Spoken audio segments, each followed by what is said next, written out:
This podcast is general in nature and hasn't taken your circumstances into account. It's important you consider your personal circumstances and speak to a financial advisor before deciding what's right for you. Any general tax information provided is provided as a guide only. Hello, Shane. Me. Good to see you back. Do you know what day it is today? Well, we're recording this and it's Wednesday, 1st of October. Well, today is a very interesting day because it's the first day after a very interesting RBA meeting when their tones kind of changed a little bit. I don't know, for the worse, for the better, depending on the person. And today is also the day that a lot of first home buyers in Australia can get into the housing market with just 5% deposit without having to pay lender's mortgage insurance. Again, yippee. that might be a good or bad thing. We'll see. So maybe I'm saying yippee because I'm a baby boomer. It means high house prices. Yeah, so good news for you. Maybe good news for me if I can jump quickly into the housing market. But let's unpack this. So the RBA, yesterday I was reading their statement, and I'll just quote one sentence out of their statement. It's very long. It's a bit boring. They keep saying uncertain. But there's this one interesting sentence that they said that economic activity in Australia is turning up, especially with private demand. There are some areas of inflation that are very persistent, and overall labor market conditions are quite stable. So if you just read that sentence, you probably would be thinking, oh, are we in a hiking cycle? Maybe we're getting a rate hike from the RBA. I don't think so.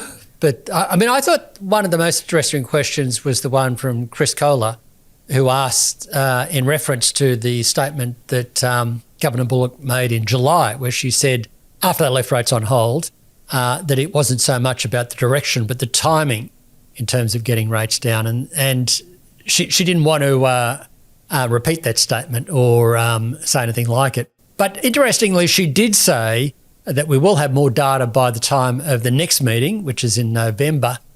The funny thing is I'll be on holidays for that one, so I'll be RBA free for the November meeting. But she said that we'll have more information by then. We get the September quarter CPI. I don't know why we have the monthly, but anyway, we have the September quarter CPI. We'll get the jobs data. We'll get some more forecasts, all those sorts of things. And she said then we can make a decision as to whether it's another hold or whether it's another cut, which if they're considering hold or cut, which suggests they still have an easing bias, but quite clearly on the back of what you just sort of paraphrased from the statement, it's nowhere near as dovish as it was back in August. And so I think that's a reasonable conclusion. And we did change our rate forecast back in after the CPI number came out for August, a week or so ago. So we were looking for 3 cuts. We had to concede, yes, inflation is on the higher side, and therefore we cut it back to 2 in November and again in February. But I don't know how you're feeling about that, but I must admit I'm feeling a little bit nervous about it. I'd have to say November is a close call, and it's quite conceivable that rate cuts just get pushed out there, or it is possible maybe we've hit the bottom, and maybe things are a lot better than I've been seeing them. Certainly behind you I can see Sydney, the blue of Sydney, perfect day. Maybe that's the way the economy is. It's feeling a bit better than I and others have been allowing for. So that could be good news in a way. Of course, if it's not just due to higher inflation, but if it is stronger growth, then that's a good thing. Oh, well, not so good news for about 1/3 of Australian households who have a mortgage because, they were holding yesterday. They probably would be. There's a very high chance that they would be holding for a while according to some economists that don't foresee a cut. Again, that's not our base case. We still see more cuts. But even if you get a cut, it's probably better for those who are already in the market with debt. Whereas if you're a new home buyer, I reckon, you wait a few weeks and the price will have risen by the dollar value of the cut. I think you've done that calculation. Is what every 0.25% is 11. It gives you about 10 grand more in borrowing power. So with the 3 cuts that we've had this year, you would have been able to borrow by about $30,000 more than otherwise. But house price have gone up by way more than that since February already. They've hit record highs. The numbers that came out. Yeah, it just came out today. For September, record highs. Yeah. And yesterday, Governor Michelle Bullock was asked about this as well. She also pointed out that, when they were hiking, house prices still went up, and ultimately it is driven by supply and demand. It's not just driven by rates. It's just one of the factors. But I thought that was interesting, that exchange she had with David Taylor. And it is true that they were hiking and rates went up. I kind of think a better response would be to say, well, there's lots of countries around the world that have interest rates the same levels as Australia or lower, and yet their house prices are a lot more affordable. And that makes me think that, and I tend to agree with her, that it's supply and demand. And that's what was going on in 2023. They were still hiking rates, and house prices took off. And it was the time when immigration went through the roof. So we ended up with very low vacancy rates, rents going up dramatically, and house prices going up. So it's not just interest rates, but it's a factor in there. But I kind of think that if interest rates go down, house prices go up, home builders, this is the ideal world. If home builders built a whole lot more houses, then the supply would catch up with the extra demand, which would then pull the prices back down. And that's what's been missing in Australia for years now. Yeah. But let's go back to your previous point. Everyone knows that we haven't really been building enough houses. For example, yesterday we had building approvals data coming out. And building approvals have been taken up quite a bit over the last year in Australia. Right now, we're approving roughly 190,000 dwelling units per year. So that's actually matching the current population demand. But we're building nowhere near enough to the target of the government, which is about 1.2 million homes over 5 years.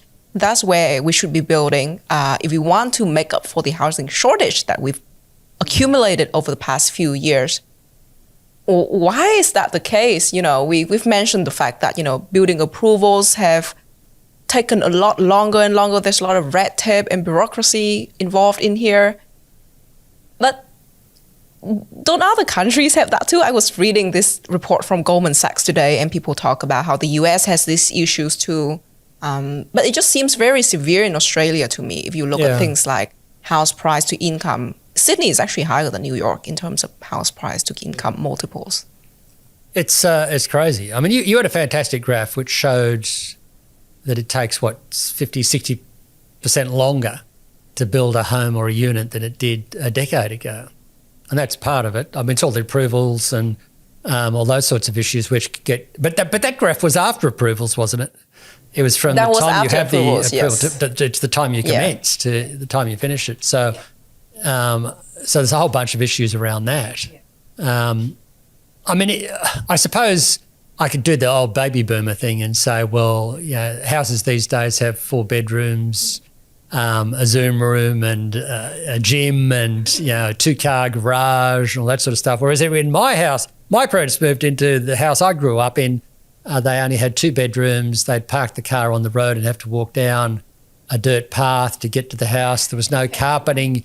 We didn't even have clothes dryers, no wall-to-wall carpet, nothing much. They had to save up for all that sort of stuff. So No AC. Just a radiator. Yeah. Maybe they didn't even have a radiator back in 1957 or whatever it was. I feel like, it seems pretty desperate for a lot of people trying to get into the housing market nowadays. So how do you feel that today the government has expanded the home loan deposit scheme, home loan guarantee, or low deposit guarantee, I don't know what it's called. But anyway, you can get in with a 5% deposit.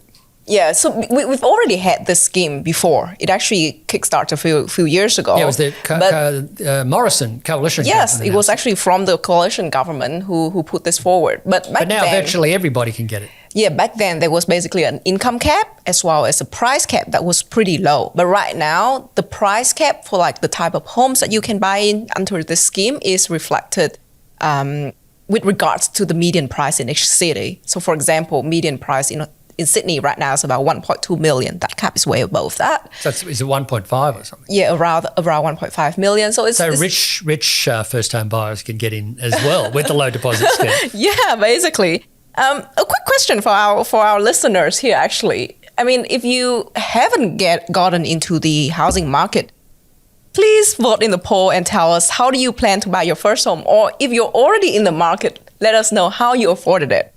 So option 1, A, you save by yourself or with your partner. Option 2, you save by yourself, but with a bit of a top up from your BOMAT, which is your bank of mom and dad. C, the third choice, you hope for a miracle or lottery win. And 4, or D, you hope for a housing crash. So what was your choice, Shane? Well, I was lucky to get in back in the very early 1990s, and it was in the midst of a recession.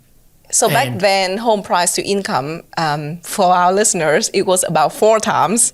Right now, house price to income in Australia is about 8 times. And Sydney's 10 or something. Yeah. So it basically, like, what it means is that if you don't spend anything from your income, it takes, and you just spend it on a house, it takes 10 years to buy a house. See, I got in as, which perhaps should be option 5, as a, what do you call it, rent vest? Oh, rent vesting. That goes into option 1 then. That's option 1. So my partner, now wife, and I were, we were initially living at home with our parents.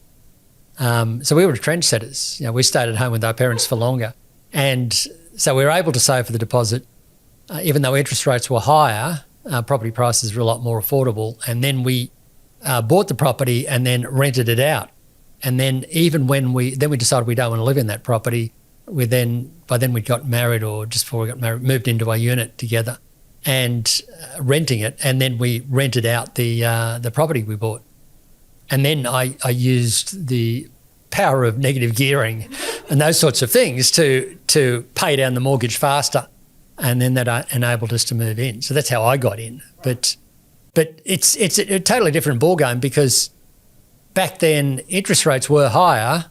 They had come off that high in 1989 of 17%. This is early 1990. But the price to income ratio was a fraction of what it was today. And so I thought that even though I was taking on a huge mortgage and it seemed humongous, and I wasn't spending much money on smashed avocado and toast, because cafes didn't sell smashed avocado. You'd be lucky to get a cheese melty or something, but it was the most sophisticated thing you would get. And you'd have a choice between wholemeal bread and white bread, and most of the time it was white bread. You didn't even get the choice. And a cup of coffee was literally instant coffee. No choice in terms of coffee. So anyway, I didn't do that sort of stuff. But I was anyway. You're able to pay it down a lot faster because interest rates trended down. They went down over the years, and our wages went up at a fair clip.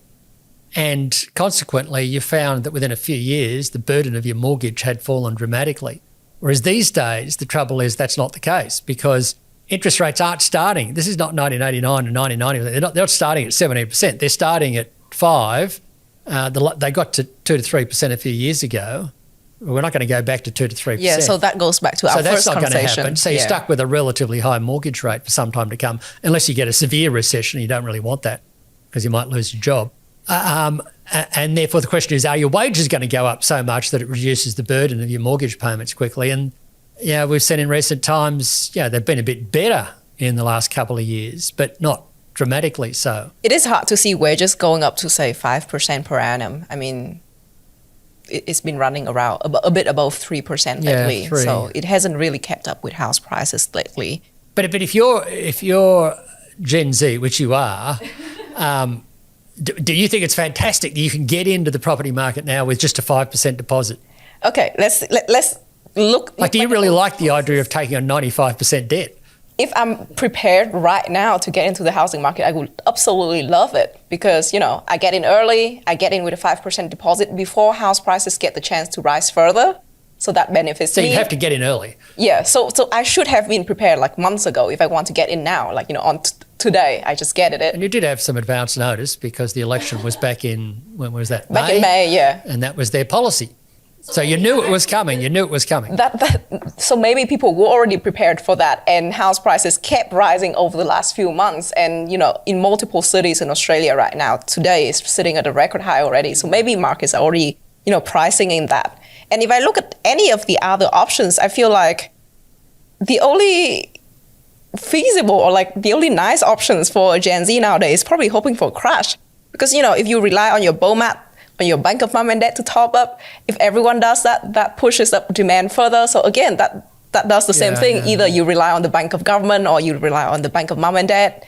and then price goes up further. But still, it seems like a totally stupid situation, because my generation, baby boomers, Gen X, didn't have to rely on BOMAD or Bank of Government. It was just the market enabled you to get into the property market, whereas now you've either got to go in with a massive amount of debt, and the need for lenders' mortgage insurance is offset by the government guarantee. And then alternatively, you borrow the money off your parents, but that's not the way it used to be in Australia. It used to be a lot more affordable. So I can understand why Gen Z regard this situation as grossly unfair. I mean, if I was a Gen Z, I'd want to get in with the 5% deposit, because I would get in, and at least I would then cover the risk that if I wait 10 years to save my deposit, prices would have gone up by more, so I'm better off getting in now. But as a baby boomer, I kind of think, well, yeah, rubbing my hands, I'm not that greedy actually, but some baby boomers might think, well, this is actually good. My house price is going to go up more because all these baby boomers are going to come rushing into the property market. Supply hasn't changed, so prices just go up. Well, I don't know how to solve this, again, except for, building more homes. hoping for a crash. You can't hope for even the crash scenario is a case of be careful what you wish for, because if you get a crash, historically, you haven't really seen a massive crash in Australia. We had something like 15% in 2017 to 2019. That was only in Sydney. Australia-wide, it was about 9 or 10 or something. So to get a crash, you'd have to have a recession. And a recession would probably mean, well, the last two anyway, 10% or so unemployment. That's not a good situation. It would probably be a lot worse. And a lot of people who got in might find they can't keep up the payments because you end up with a recession. And again, about 2/3 of Australian households are owner-occupied. So 2/3 of us probably don't want a crash anyway. Yeah. Well, there's no votes in a crash. I mean, the best outcome for me is a period of very gradual house price growth, like 1 or 2% a year, or stagnation. No, it's the best outcome because over time, affordability improves, but without a crash. And the problem with a crash is people become unemployed. So that'd be the best outcome. And the rich people who are already in there wouldn't really notice it, that the prices are only going up 1 to 2% per annum. But to me, the solution is, we can't all live in these big cities. We have to have more diversification. We have to more people living in Port Macquarie and Bathurst and Geelong and Bendigo and those sorts of places. And I think my other solution is that we do need more units. I think, it's unrealistic to expect that. I know there are a lot of NIMBYs in Sydney. There are a lot of protests. Yesterday, there was some protests in the inner west. There have been a lot of, backlash in Mosman lately. Are just, maybe I'm going to out myself as a NIMBY. NIMBYs here are just trying to preserve the lifestyle that exists in Australia. You jam lots of units out there, it won't lead to a higher quality of life. Although I agree that's the only way to do it in the short term. Well, you can't expect to live, just a few kilometres away from the city centre. Sydney is like 7-8 million people right now. It's a big city. You can't expect to live, just a few kilometres away from the city centre and living in a big house. Actually, Australian houses are among the biggest in the world. The average footage is actually bigger than in America, which sounds a bit crazy to me. So we have McMansions on steroids. Yeah, basically. And in big cities, in cities as well, whereas in the US, as you said, there are a lot more suburbia. Yeah. There are a lot more medium-sized cities. But suppose, I would agree, the short-term solution to meeting the target is more units, more townhouses. And you had a good chart on that the other day. Yesterday, housing approval. That's the solution in the short term. And I totally agree with that. Yeah. Yesterday, housing approval came out. So, lately, townhouse as well as unit building approvals account for about 40% of the mix in Australia. At its height, which was back in 2015 to 2017, that was the only time we were building enough homes to keep up with housing demand. That was actually closer to 60%. So to meet the 240,000 target, which is 1.2 million over 5 years, 240,000 a year, the only way to do that is just have more units and townhouses in there.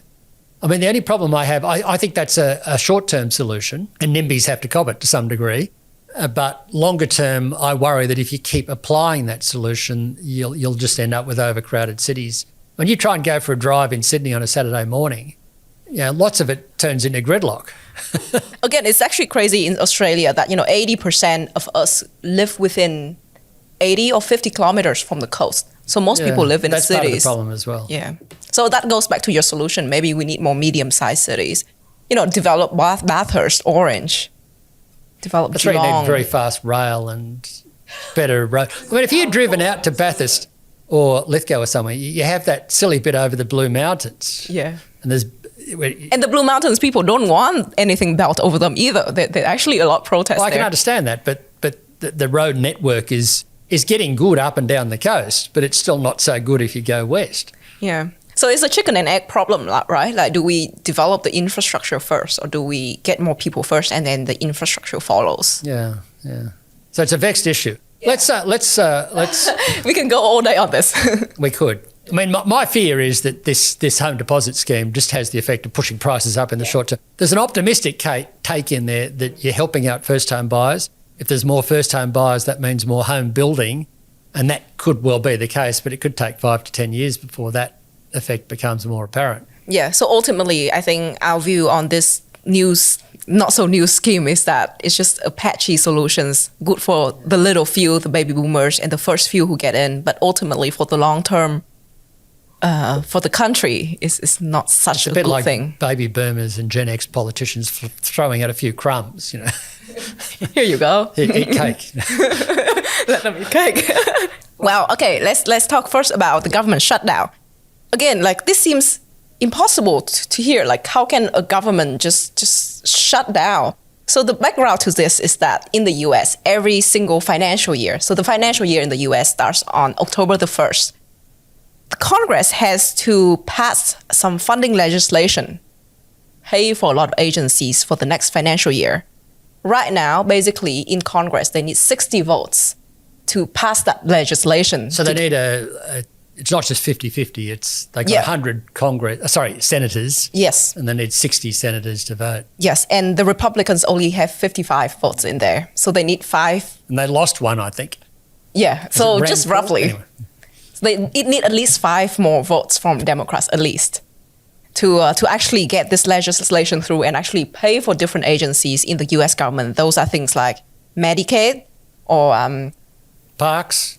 national parks, Defense. Social Security, defense, a lot of those things. So this is not the same as a debt ceiling. I know in 2013 when we had a shutdown, it was combined with the debt ceiling. And the debt ceiling is they got to raise the debt ceiling, if not they default on their loan. So it's not the same. yeah, so they're not defaulting on anything. They just don't have funding flowing through the different agencies so that they can keep working. So basically, they lost the vote today. So it looks like we're going to have a government shutdown this time.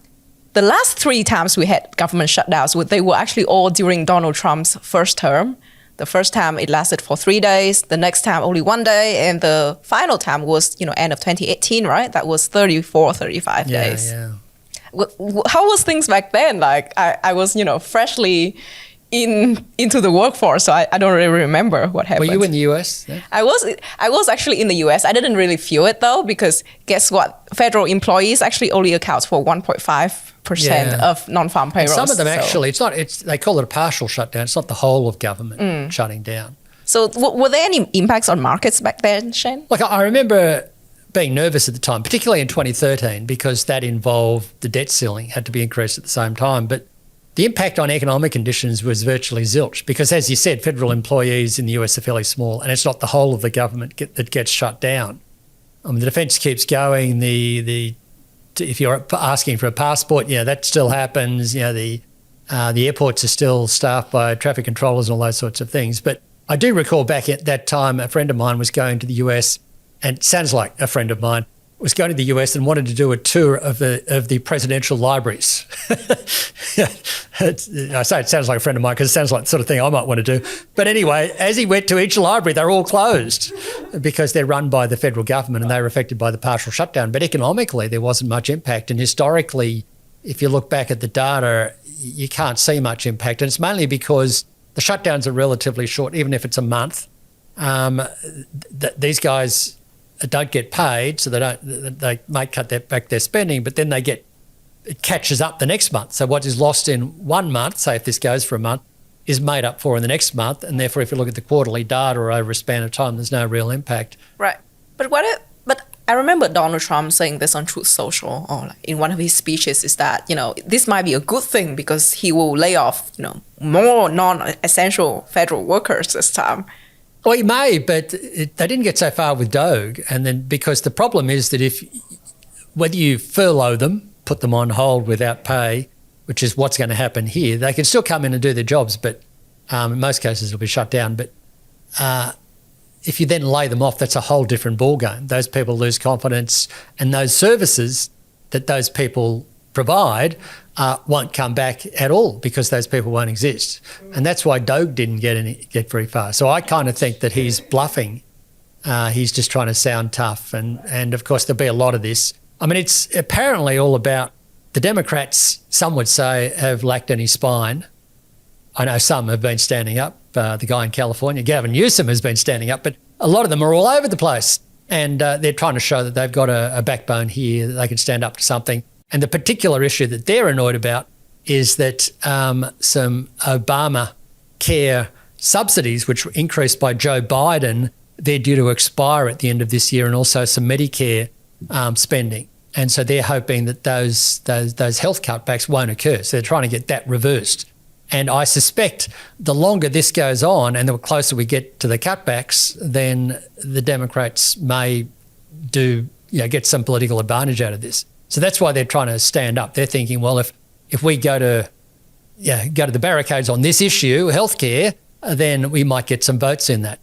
So of course it's all political, and then they can say, well, okay, we've got the shutdown, but if you Republicans agree with us, to continue those subsidies, then we'll allow the government to reopen, and you can have your 4 or 5 votes that you need to pass it. Sounds complicated. It is complicated, like all of these but things. But ultimately, I guess, as you said, there's not much impact on hard economic data. So most of the time, markets would probably look through this. We shouldn't really care too much. Then you look at the last few times, there's a lot of evidence that there's not much impact through the course of the shutdown. There's going to be noise.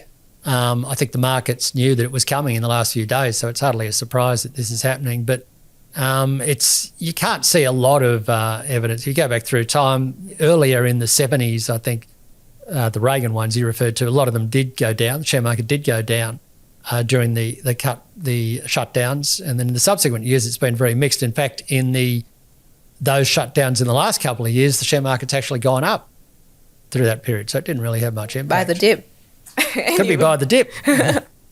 Okay, another funny thing that happened over the last week were basically a series of new tariffs rates that were announced on Truth Social. There has been no further details on them. So let me list them out to you. 100% tariff on pharmaceutical products, but only on branded and patented products for companies that don't have manufacturing facilities in America. We also have 25% tariff on trucks. I don't know how that is different from the already 25% tariffs on other types of cars, but oh well. There's also 50% tariffs on kitchen products and bathroom vanities and, quote, associated products, unquote. I also don't know what that means. And 30% tariffs on upholstered furniture. So that's the list of new tariffs that we've gotten over the last week. There was something more on lumber, wasn't there, coming in from Canada? I missed that. It seems a very random products. I just kept thinking, okay, did the roulette wheel from Donald Trump just get, did he get a new roulette wheel before he had a number wheel and a country wheel, and now he has a list of products, and then this morning he just waked up them around, and then just pick a few random products. It's funny the way markets haven't been too concerned about it. Yeah. Even in Australia, I think CSL's price did go down when the pharmaceuticals was announced, but it's unclear as to whether they'll be affected because they have manufacturing facilities in the US. And some of their products wouldn't be branded or patented. Some of them would be, but some of them wouldn't be. So there's all sorts of issues around that. Maybe the markets are sort of thinking, well, there wasn't much impact from the previous tariffs so far, and the Fed's going to cut rates anyway, so we don't have to worry. That could be it. Wow. I mean, Australia does export a bit of pharmaceutical products to the US. They total about $2 billion over the last year or so. About 90% of that is actually just blood and plasma products. So maybe it will be exempted. So it could be. Maybe there's not much impact. I kind of think this. I read this interesting article in The Economist magazine, and they point out that if there had been a trade war, if other countries had retaliated, and Canada and others threatened to, Europe did, but they haven't really followed through. If that had occurred, then you would have seen a much bigger impact. And in the meantime, though, you've got this sort of slow burn, that higher costs for Americans, some pressure on corporate profit margins in the US, but the rest of the world sort of mostly sails on. Are we really seeing higher costs for Americans though? So, the new Trump appointee on the Fed Board of Governors, Stephen Miran, he says that every other board governors has tariff derangement syndrome because, to be fair, core inflation rate hasn't really changed much. If you look at core goods, it has been rising, but it's still pretty mild in the US. Yeah. But maybe, you see, you don't know the counterfactual. I mean, Diana has this joke that I always say, someone says, what's the impact? And I say 0.3. So maybe you can make an argument that the tariffs have added 0.3 or something. They've added some number. So you don't quite know the counterfactual. But the CPI in the US, the core CPI and the core private final consumption, PCE, have been coming down. And then this year they've been sort of stuck around that 2.9, 3% level. So in theory, if you didn't have the tariffs, they probably would have been 2.5% by now. Yeah, maybe. Maybe. Well, we don't know. But the Fed seems to have taken the view that regardless of all of that, we don't know the answer. There's more concerns about the jobs market. And you had some charts this morning on job openings and quits. Well, and it's still hires. ticking along in the US. It's weaker than, say, a year ago, but it's not really at the level it's like collapsing. that we really worry about. Yeah. Sounds like Australia right now, to be honest, the Fed. Yeah. But the money market in the US, so the Fed funds rate is what? 4.13% or something? In Australia, between 4 and 4.25. The RBA cash rate is 3.6%. The money market in Australia is saying, 1.5 more cuts, down to 4.3 or something or other. And in the US, the money market there's got the Fed funds rate coming down all the way to 2.8 or 2.9. So 5 more cuts. 5 more cuts or something like that, which strikes me as a little bit funny because we've both got similar inflation rates. Yes. Somewhere between 2.5 and 3. We've both got similar unemployment rates. But in the US, the money market's convinced that the US is going to cut. And jobs growth is weakening in both countries as well, actually. Yeah, so in the that headline sense, jobs. they're somewhat similar. But one of those central banks won't end up doing what the money markets are talking about. Yeah. Or maybe we end up somewhere in the middle. Maybe we do. So maybe that's the best outcome for markets, I feel like. It could be. Yeah, more rate cuts, not aggressively, no recession. I think that's my hope. That's Goldilocks. Anyway, it's been fun, me, and we'll catch everyone in 2 weeks' time. Thanks, Shane.